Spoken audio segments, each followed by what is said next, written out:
ঝিনাইদহের মহেশপুরে পানিতে ডুবে আফিয়া খাতুন ও সাথিয়া খাতুন নামে দুই শিশুর মৃত্যু হয়েছে।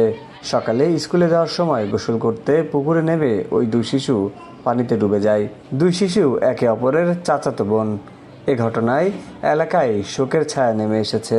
বুধবার 28 মে সকাল 9টার দিকে মহেশপুর উপজেলার নেপা ইউনিয়নের খোলাসপুর গ্রামে এ ঘটনা ঘটে। মৃত আফিয়া খোলাসপুর গ্রামের শফিকুল ও সাথিয়া একই গ্রামের খায়রুল ইসলামের মেয়ে। তারা খোলাসপুর সরকারি প্রাথমিক বিদ্যালয়ে পড়াশোনা করতেন। স্থানীয় ইউপি সদস্য ও আফিয়ার মামা এনামুল হক জানান, সকালে দুই বোন স্কুলে যাওয়ার জন্য বাড়ির পাশে পুকুরে গোসল করতে নামে।